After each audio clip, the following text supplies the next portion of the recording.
কোনো কোম্পানির মালিক, কোনো এমপি, মন্ত্রী, কোনো দেশের রাষ্ট্রপ্রধান বা জাতিসংঘের মহাসচিব, ওনাদের কাজ হলো কোম্পানি পরিচালনা করা, দেশ পরিচালনা করা বা বিভিন্ন বড় বড় কাজে নেতৃত্ব দেওয়া।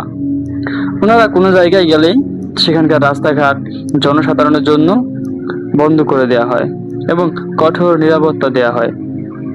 ওনারা তুলে দিলেই যে কোনো লোককে গুম খুন করে ফেলতে পারেন। এর চেয়ে বেশি কিছু তো আর নয়। তবে এই সমস্ত লোকদের সঙ্গে যদি আপনার ভালো সম্পর্ক হয়, আপনার চেয়ে বেশি খুশি তো মনে হয় আর কেউ হবে না।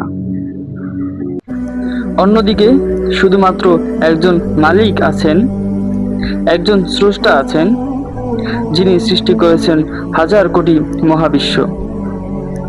আপনি যদি আপনার চারপাশে তাকান বা আপনার দিকে তাকান বা আকাশের দিকে তাকান বা পৃথিবী, চাঁদ, সূর্য নিয়ে বিবেচনা করেন, তাহলেই কিন্তু আপনি আপনার সেই মহান স্রষ্টাকে খুঁজে পাবেন। এবং আপনার স্রষ্টা এতই পাওয়ারফুল, এতই ক্ষমতাবান, উনি যদি চান প্রকৃতির নিয়মকে উল্টে দিতে পারেন। উনি যদি চান ফাঁসির আসামিকে মুক্তি দিতে পারেন এবং ফাঁসির রায় দাতাকে ফাঁসিতে ঝুলাতে পারেন।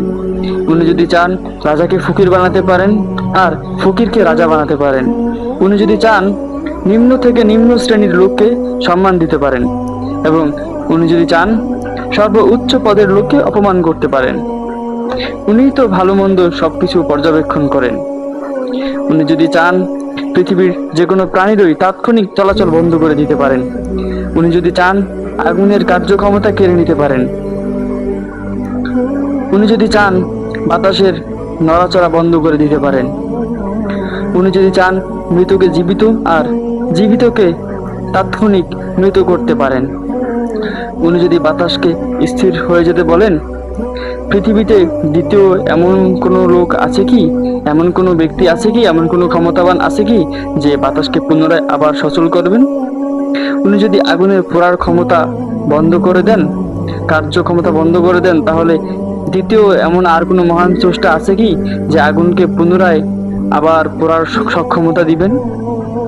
উনি যদি আপনার শরীরের রক্ত চলাচল বন্ধ করে দেন, আপনার কার্যক্ষমতা বন্ধ করে দেন, আপনার বাক স্বাধীনতা যদি কেড়ে নেন, পৃথিবীর এমন কোনো ডাক্তার, এমন কোনো সায়েন্টিস্ট নাই যে আপনার শরীরের রক্ত চলাচল পুনরায় চালু করবেন।